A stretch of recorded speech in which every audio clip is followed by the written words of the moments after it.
My city, where the wheels of the global economy never stop turning. A concrete metropolis of unparalleled strength and purpose that drives the business world. Manhattan is a tough place. This island is the real jungle. If you're not careful, it can chew you up and spit you out. But if you work hard, you can really hit it big. And I mean really big.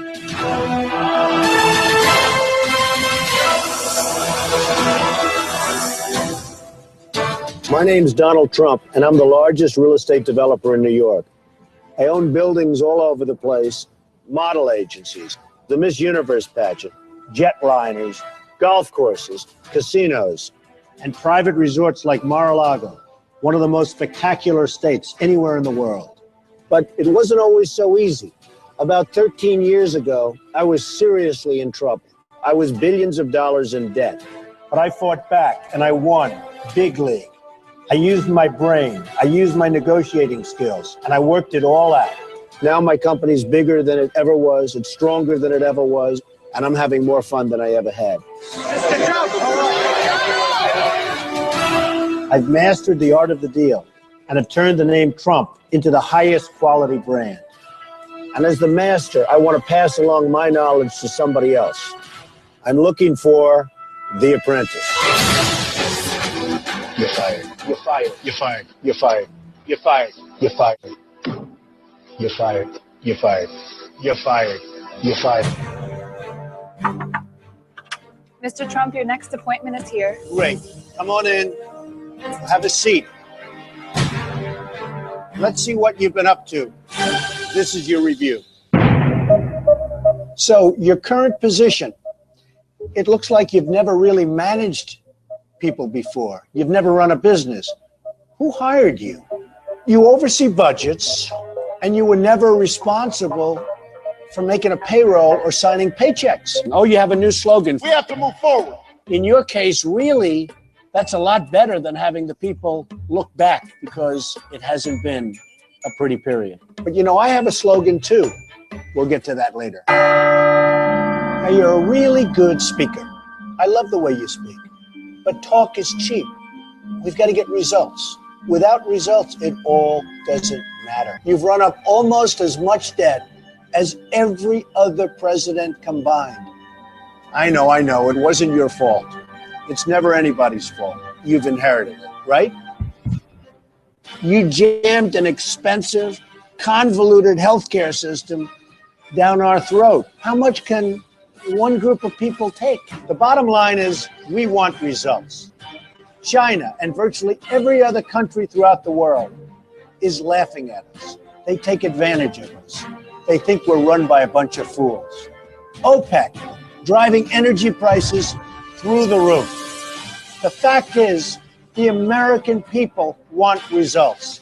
President Obama, you're fired.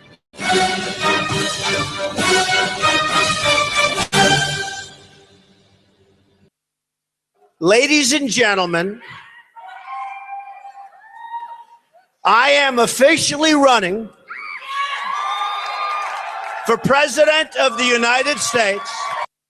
I'm asking you now, do you accept that President Obama was born in the United States, is not Muslim? I really don't know. I mean, I don't know why he wouldn't release his records. A few years ago, you led the birther movement. You sent investigators out to Hawaii to find out whether or not Obama, which you said was not born here. Well, and it turned out to not be true. Well, so I don't know. According to you, it's not true. I don't know. He released his birth certificate. You know, if you believe that, that's fine. I don't care. It's an old subject. The politicians are going to destroy this country. They're weak and they're ineffective, and they're controlled by the lobbyists of the special interests. So, well, I have no idea. You talk about the lobbyists and the special interests, though. You and I talked last time. You've given a lot of money to politicians over the years. You give to Democrats, you give to Republicans. Aren't you part of the problem? I would, absolutely. 100%. Absolutely. I was on the other side. They will do whatever I want up until you decide to run. So They isn't will that do whatever- hypocritical No, to not say, oh, this is a problem, but I'm going to make the most of this It's called problem? playing the game. I was a businessman. In order to make money, it's okay to play the game. Well, it's called your life. I mean, I'm a businessman. So how do you change that culture Well, I of understand money the for culture. access? Look, I just read an article where Bush is meeting with all these lobbyists in Washington, has a meeting with all these lobbyists. Every one of those lobbyists that gives money, they expect something for it. And that's a bad thing. Can you actually change that culture of corruption? Well, you can in the sense that the top person can't be bought. I'm worth far too much money. I don't need anybody's money. I'm not running with anybody's money. I'm spending my own money. When do we beat Mexico at the border? They're laughing at us. They're bringing drugs. They're bringing crime. They're rapists. Mexico doesn't want people. They're forcing them into our country, and we're taking them and we're putting them in our jails and our hospitals, and we're paying them money through different sources. It's a disgrace. I will build a great, great wall on our southern border, and I will have Mexico pay for that wall. Yeah! Mark my words. Yeah! And they're not sending us their best and their finest. You heard my speech. How are you going to get Mexico to pay for a wall? You have people like we have. You're dopes. calling You him an can't. enemy, aren't you? George, Mexico does not like us. Mexico is not our friend. Mexico is the new China. Mexico will pay, you mark my words. I win, Mexico pays. Nobody would be tougher on ISIS than Donald Trump. I would take away their wealth. I would take away the oil. But you don't think bombing Iraqi oil fields, which are now in the control of ISIS, Yeah. but bombing Iraqi oil fields is going to anger huge numbers of people? I would throughout bomb Iraq? the hell out of those oil fields. I wouldn't send many troops because you won't need them by the time I got finished. I'd bomb the hell out of the oil fields. I'd then get Exxon. I'd then get these great oil companies to go in. They would rebuild them so fast your head will spin. Ask you about something else you said during the course of this campaign. You said that the U.S. has to, quote, take out the families of terrorists. When it was pointed out that targeting civilians is against the Geneva Conventions, you said, quote, so they can kill us, but we can't kill them? It is against federal, military, and international law to target civilians. So how will you order the military to target the families of suspected terrorists while also abiding by the law? They have no laws. They have no rules. They have no regulations. They chop off heads. They drown 40, 50, 60 people at a time in big steel cages, pull them up an hour later, everyone dead. And we're working on a different set of parameters. Now, we have to obey the laws. Okay? Have to obey the laws. But we have to expand those laws because we have to be able to fight on at least somewhat of an equal footing, or we will never, ever knock out ISIS and all of the others that are so bad. We better expand our laws or we're being a bunch of suckers, and they are laughing at us. They are laughing at us. Believe me.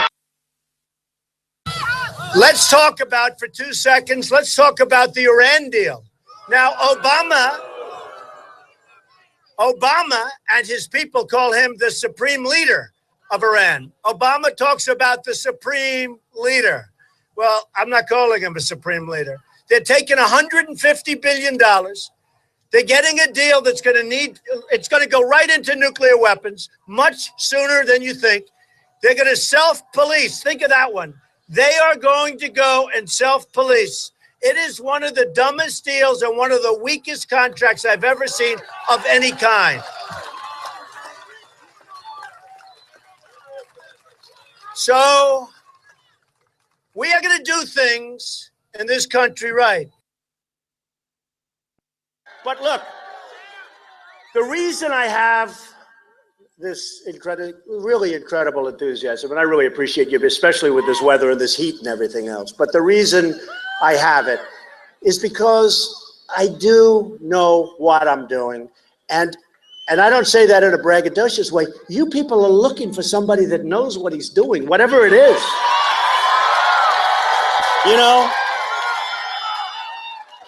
You know, thank you, darling.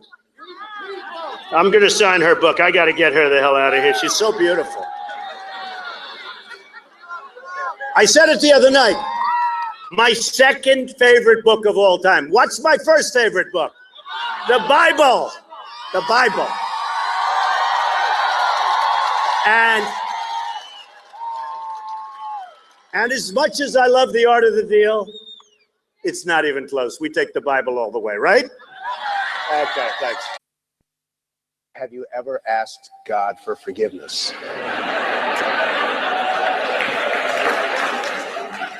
I'm not sure I have. I just go and try and do a better job from there. I don't think so. Now, when I take, when we go in church and when I drink my little wine, which is about the only wine I drink, and have my little cracker, I guess that's a form of asking for forgiveness. And I do that as often as possible because I feel cleansed, okay? But, to me, that's important. I do that. But in terms of officially, I could say absolutely, and everybody, I don't think in terms of that.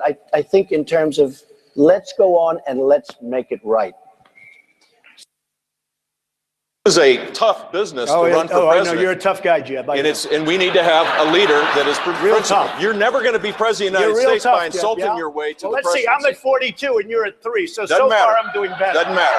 So far I'm doing better. You started off over here, Jeb. You're moving over further and further. Pretty soon you're going to be off the end. I continue to believe Mr. Trump will not be president. And the reason is because I have a lot of faith in the American people. So much has happened since the last time you were here. It's true, a lot. You got more votes than any Republican candidate ever?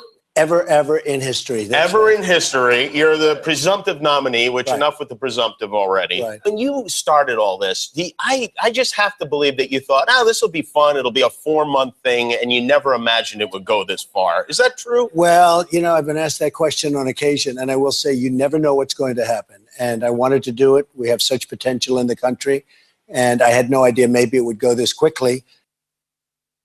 Because we're doing something special. This is a movement. We're going to make our country great again. Believe me, we will make our country great again. I love you all. Thank you very much. I love you. Thank you.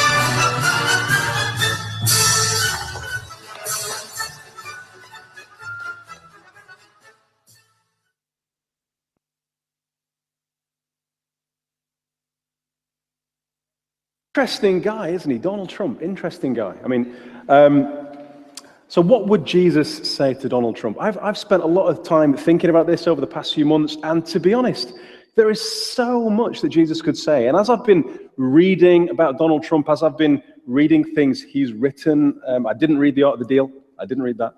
But I read lots of articles and various things. I listened to speech after speech, trying to get to the bottom of his policies and all this kind of stuff. I've kind of been on a roller coaster. I think right at the beginning, I thought, Donald Trump, what on earth is going on? Why would he be running for president? Surely you'd vote for anything other than Donald Trump, wouldn't you? I mean, that's where I started.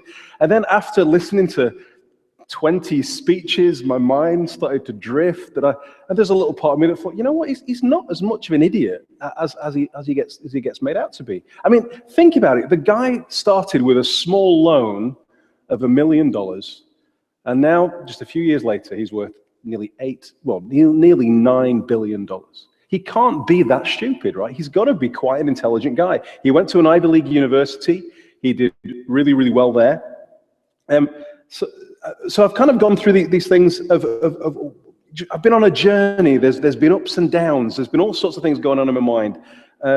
Really don't like his policies, really struggle with lots of things he says, but occasionally he says something that's not politically correct. And there's a little part of me that goes, it's nice that someone's willing to just be a little crazy sometimes, but to take it to his extreme, it's just been an up and down journey, let's say. And there's a million things I could say, and in 20 minutes, I can't cover everything. So I've just picked just a few things. But the first thing I want to start with is just pondering the question, why is someone like Donald Trump popular in the first place in politics? Why is he doing so well? I mean, no one expected that he would grow to such extremes. I mean, when he announced to run, most people thought by now he'd be out of the race, they'd give it a good go. He'd spend a bit of money and then he'd be out. But no, he's actually the presumptive nominee for the Republican Party. More people have voted for him than anyone has ever been voted for at this point. But why is he so popular?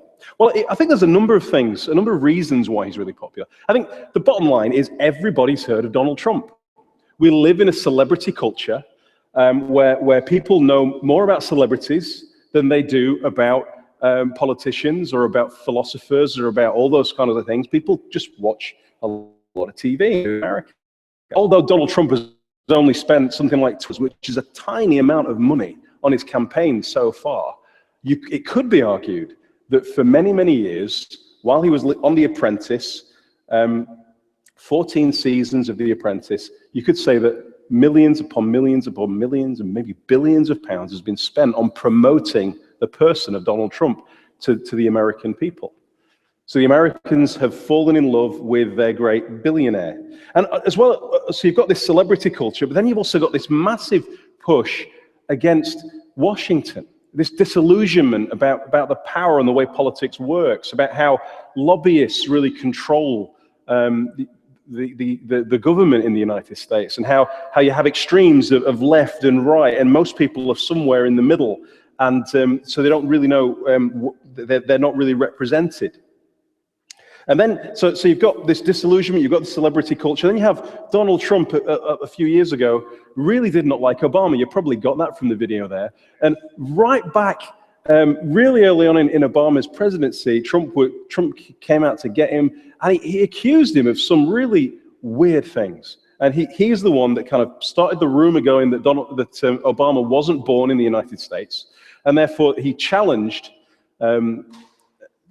Obama to say, look, if you produce your birth certificate, I'll give millions of pounds to charity. And nobody thought he would do it, but eventually he does come forward and he proves it, he demonstrates his birth certificate. But I just saw in the video, he's not convinced. Okay, but why? It sounds really strange, doesn't it? But the point is, he was challenging Obama publicly, very publicly, and lots of people were rallying behind that call. So there were people even starting to hope that he might run. Who else could beat Obama? Maybe him. But the other thing that's really popular, that I think is really important to say, is that he, in many ways, is the blue-collar billionaire. I mean, you hear the way he speaks. He's not the most polished public speaker. He's very down-to-earth and speaks in very simple language, even though I've got to believe he's a really intelligent guy. He uses very simple phrases that people remember. And he speaks the things that people are thinking. Well, that's one of the reasons why people are right behind him. So there's a whole large group of people in the States, and one of the banners they hold and they wave around is the silent majority. And there's a point in which there are all these people in America that are disillusioned with politics, they're disillusioned with media, because even in media, in America, you have highly left media, and then you have highly right media, conservative and liberal, that say opposing things all the time, and they're very biased in the way they produce things. And then you've got most people kind of in the middle who don't nicely fit in either side. And the issues that they're really worried about, things that really affect their day-to-day life, are not being addressed in the media or in politics. So they're disillusioned. And along comes Donald Trump, who says all the things that they want to say themselves. And they rally behind him. And it's not a surprise that so many people have found him so attractive. Now, if I was to say to you, what is Donald Trump's main selling point to people? What is his main policy? I think most of us might say the wall. You know, the wall that he wants to build across Mexico. Or you might say that he wants to do all sorts of other things, maybe stop Muslims from going into America. You might say that he wants to bomb ISIS. But actually, they are not the leading parts of his campaign. They're the best sound bites for media. But when you listen to the things he talks about, he actually spends a very small amount of time talking about those kind of things. And he has one major thing that he talks about over and over and over again, and that's the economy in America. And he talks about trade deals, and about how politicians just don't have the equipment mentally or experience in how to make good deals. So his argument is that all the time, America gets lousy deals when they deal with China, when they deal with Iran, when they deal with Europe, when they deal with all these things, because politicians don't know deals. And of course, he wrote The Art of the Deal. You know, so he's the expert in deal making. He's made billions of pounds. He can make good deals. So he wants to. One of the main pushing points for him is to scrap lots of deals that America have made and go back to the drawing board and aim to put America first in all of these deals. And people are just are just lapping this up. They're loving it. And when you think about it, take Mexico, for example. There's a free trade thing going on with Mexico. And Donald Trump argues that Mexico gets a lot more out of that than the US. And when you are a blue-collar worker in a small city or a small town in America, and your factory is about to be closed down because it's cheaper to build things in Mexico, and then along comes Donald Trump and says he's not going to allow that anymore, then who are you going to vote for? Who are you going to vote for? You're going to vote for the man who's fighting for your job. Now, we can think all sorts of stuff about Donald Trump, but I think it's worth saying that it's easy to talk about Donald Trump's supporters in terms of being xenophobic or racist or all that sort of stuff. And I don't think that's fair. I think that's an easy way of shutting up the vast majority of silent Americans. And we don't want to be that. I don't think that's true. I think there are genuine issues that Trump is talking about. And I'm not saying he's got the right policies, but he's talking about genuine issues that people are facing. And I hope that if he doesn't make it to the White House, that eventually that people will stand up and represent these people, because that's what needs to happen.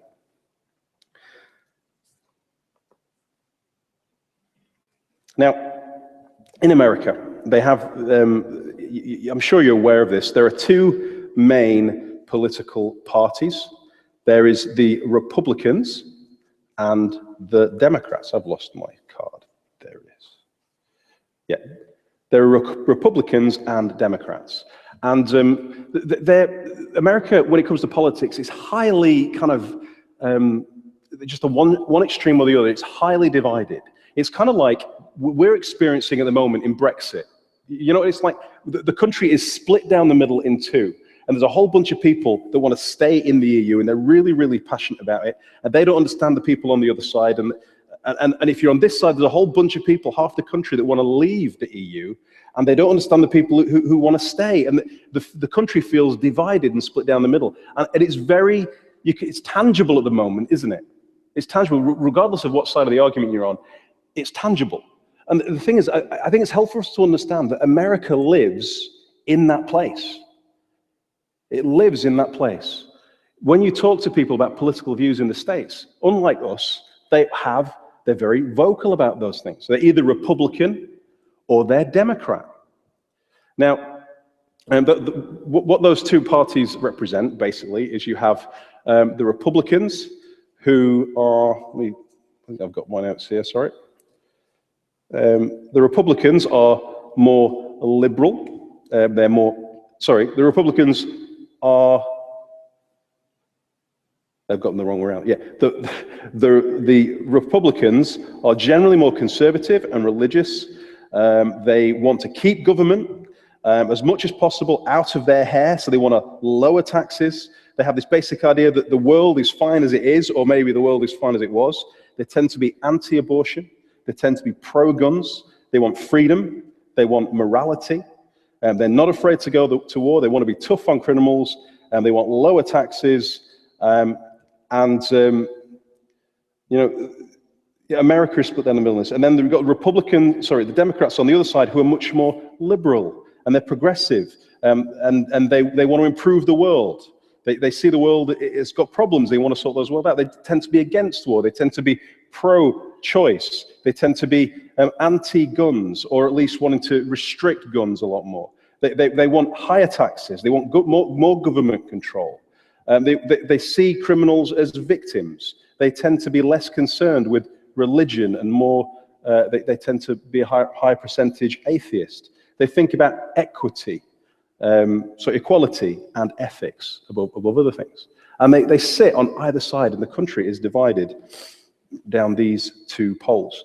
And the country is split. And if there should be a map behind us, and the red on this map represents the Republicans, okay? And the blue on this map represents the Democrats. And if you look at that map, you might think, well, look, the Republicans are more numerous than the Democrats. Actually, that's not true. Each one of those places has a different number of elected votes. So actually, the Democrats generally are in a higher position.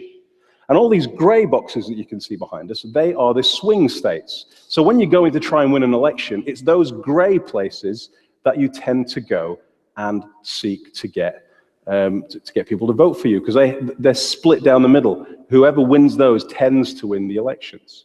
Now, Donald Trump has announced that he is going to target 15 states. Surprise, surprise, 12 of those are swing states. So he's going to target those, which makes a lot of sense. And he's going to go for, as well, California and New York, which are Democratic. I mean, they're Democrats. And they are staunchly Democrats. But Donald Trump believes he can win the vote in those two places. And if he does, then he has a very, very good chance of being the next president of the United States. But how do you win? How do you win in places like that? Well, there's all sorts of things. Obviously, there's TV. There's all sorts of stuff that goes on there. But ultimately, it falls down to saying the right things and having the right people backing you and supporting you. So obviously, Donald Trump is looking for lots of people to stand behind him and say, look, I'm for Trump. I'm for Trump. And he's always looking for that. And I think the question that we're asking tonight, ultimately, is would Jesus be behind Donald Trump? If Jesus was voting in the American election, who would he vote for? Would he put his backing behind this man? Now, he said so many things, it's just so hard to know where to begin. So what I've decided to do is I'm going to scattergun. I've got a bit of a scattergun approach, because I think Donald Trump seems to be a bit of a scattergun kind of person. He says things faster than he can tweet them, right? And so what I'm going to do is we're going to have a little section where I'm just going to read out a bunch of things that Donald Trump has said, and then I'm going to respond with words of Jesus to that. So this is going to be a bit of a quote off. And then after I've done a number of these, I'm going to focus on one issue right at the end. And hopefully, just think about these. These might stir up things that you want to ask about, things that are on your mind. So that's kind of the idea of what I'm going to do here. All right. Okay, so let's have a little quote off between Jesus and Donald Trump. Okay, so the first thing, something that Donald Trump says an awful lot, trust me, I'm a good guy. Okay, you can trust me. Well, Jesus says this, no good tree bears bad fruit, nor does a bad tree bear good fruit.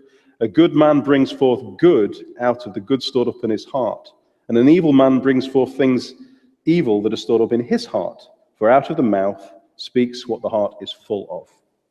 Okay? On wealth, on personal wealth, Donald Trump says over and over and over again, I'm proud of my net worth. I've done an amazing job. The total is $8,737,540,000 US. And I'm not doing that to brag, because you know what? I don't have to brag. What does Jesus say?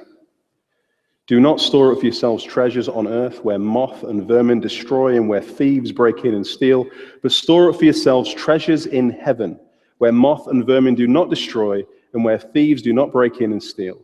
For where your treasure is, there your heart will be also. And also later on in the Bible, Timothy says, for the love of money is the root of all kinds of evil. On Mexico, he says this, I will build a great wall, and nobody builds walls better than me. I think China might have something to say about that. And I'll build them very inexpensively. I will build a great wall on the southern border, and I will make Mexico pay for that wall. Mark my words. And Jesus says, this is the most important commandment. Hear, O Israel, the Lord our God is one, Lord. And you shall love the Lord your God with all your heart, with all your soul, and with all your mind, and with all your strength. And the second is this, love your neighbor as yourself. No other commandment is greater than these. On tackling ISIS, Donald Trump says this, in the Middle East, we've seen Christians have their heads cut off. I would bring back waterboarding, and I bring back a hell of a lot worse than waterboarding. And then he'd also say, we're fighting a very politically correct war. And the other thing is, with terrorists, you have to take out their families. They care about their families. Don't kid yourself. But they say they don't care about their lives. You have to take out their families. What would Jesus say to that? Well, here's a couple of things. You've heard that it was said, love your neighbor and hate your enemy. But I tell you, love your enemies and pray for those who persecute you, that you may be sons of your Father in heaven. And this, Paul writes later on about who's applying Jesus' words in Romans 12. Do not repay evil with evil. If your enemy is hungry, give him food to eat. If he is thirsty, give him water to drink. In doing this, you will heap burning coals on his head, and the Lord will reward you. Do not be overcome by evil, but overcome evil with good. Recently, we've had the Orlando shootings, and Donald Trump immediately went to Twitter. And what do you think the first thing he said was? It was this. While I greatly appreciate everybody congratulating me for being right on radical Islamic terrorism, I don't want congratulations. I want toughness and vigilance. We must finally be smart. It's hard to even say that. But okay, the next thing is, and then, so what would Jesus say? Well, blessed are the poor in spirit, for theirs is the kingdom of heaven. Blessed are those who mourn, for they will be comforted. And then we're told in Romans 12 to mourn with those who mourn. On gun control. Recently, since Orlando, he said these things. If you had some guns in the nightclub, in the night that this took place, if you had guns on the other side, you wouldn't have had the tragedy that you had.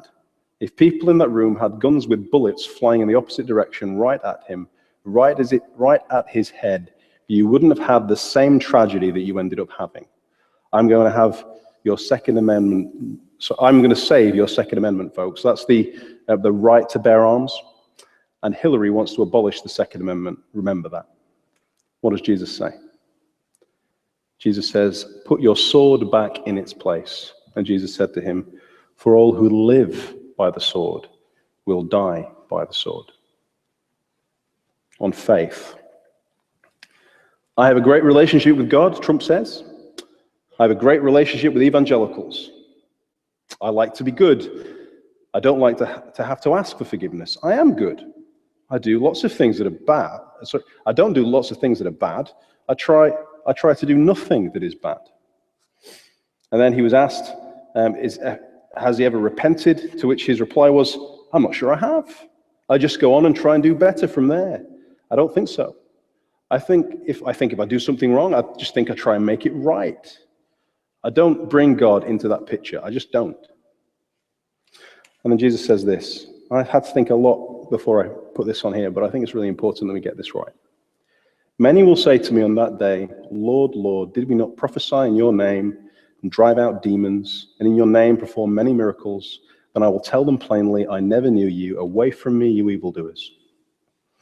And the last thing I think Jesus would say, there's loads of things I think Jesus would say, but the last thing I want to really focus on, I think I should say is this, and I think he'd say this to his supporters as well. What good would it be for someone to gain the whole world yet forfeit his soul? Or can anyone give in exchange for their soul? So I think he might say that to Donald Trump, who has all these billions, yet is careless with his words. And Jesus might say, you want the White House. What if you win the White House? Then what? If you don't know me, you have nothing. But then I think he might say that to some of his supporters as well. What if Trump gets in there and you get everything you want? Will it be worth the cost in the end?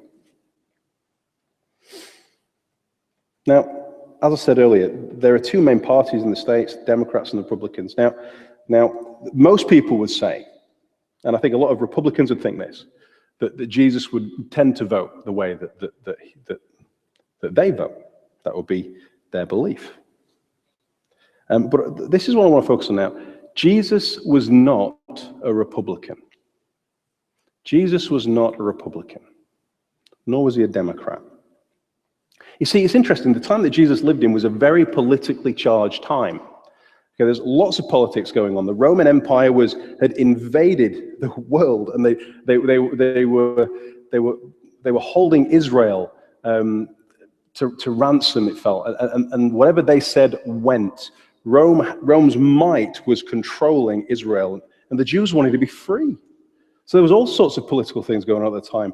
But you know what? Jesus in the Gospels never really talked about politics. Now, that doesn't mean that there aren't things that he said that aren't relevant to politics and that we shouldn't bear in mind when we're thinking about politics. But Jesus never got into a debate about whether it was right that Rome should be in charge of Israel or not. Jesus didn't. In fact, the most political thing he ever said was probably this in John 18:36. He said, "My kingdom is not of this world." My kingdom is not of this world. And people try to catch him out on this all the time. There's a story where Jesus was, they were trying to catch Jesus down. They came up to Jesus and they asked him the most politically charged question you could imagine. It was, is it right to pay taxes to Caesar?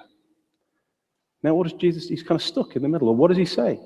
He says, give to Caesar what is Caesar's, and give to God what is God's.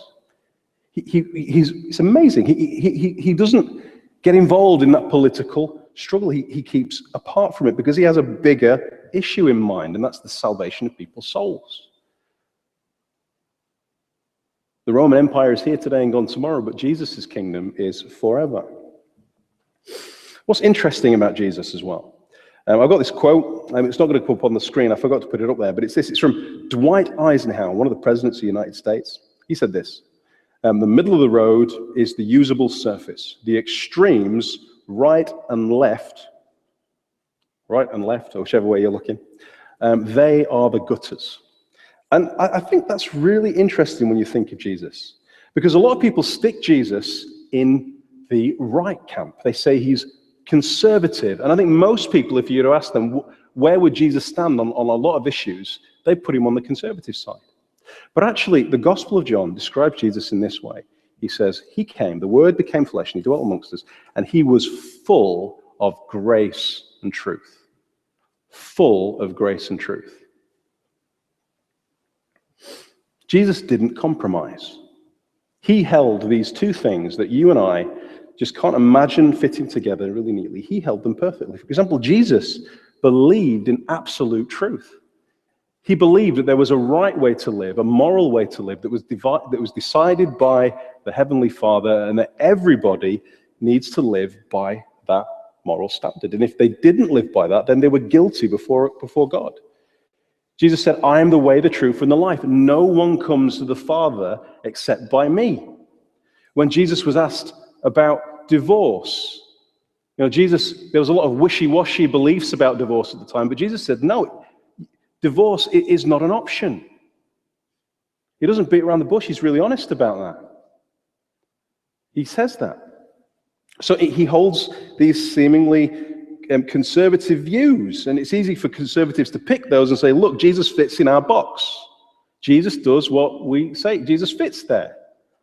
But actually, the more you look at Jesus, you realize he doesn't fit neatly in that box over there. He breaks out of the box. Because what does he do? He says that it's not right for a man to divorce his wife. He says that. And then what does he do?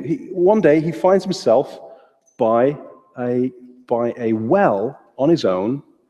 And when the disciples go off, he speaks to a Samaritan woman, that's taboo. You don't do that. But not only because she's a Samaritan, but because she's been divorced a number of times. But what does Jesus do? He engages with her. He loves her. He talks to her. He doesn't reject her and push her away. He draws her near. Jesus over and over again went to the outcasts, went to the people who were rejected, and he accepted them and he loved them. Even the people that would fall on the wrong side of the way that the religious people at the time would judge sin. And Jesus would say there's sin, and he hung out with tax collectors and sinners. Jesus did that. Jesus was full of grace and full of truth. He didn't compromise either of those things. So Jesus does not fit neatly in a Republican box, but neither does he fit neatly in a Democrat box. Jesus is his own box. He's the king of the universe. That makes sense, doesn't it? If God steps into human flesh, the question we should be asking is not, will Jesus vote for me? Will Jesus vote for Donald Trump?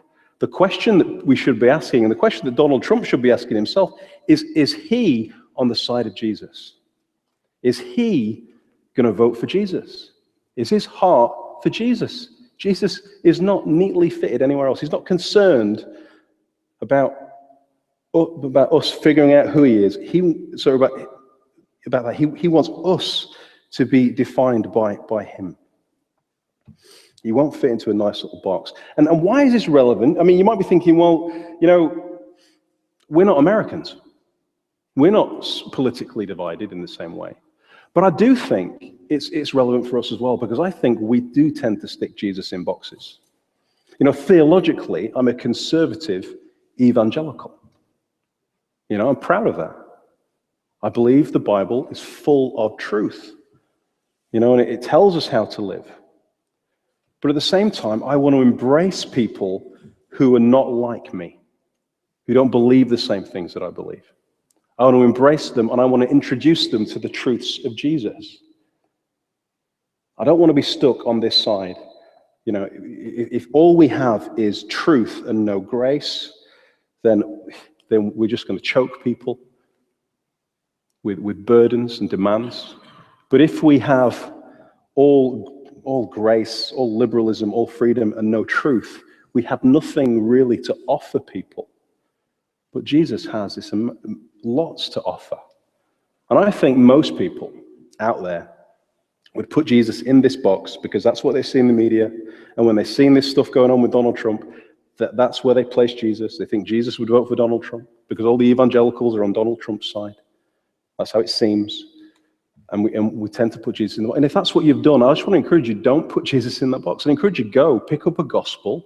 I'd recommend the Gospel of John and read it. And see how graciously Jesus dealt with people. And see that he is more than just a political tool. He is the Savior of the world. And he's calling us all to make a choice about him. Thank you for listening.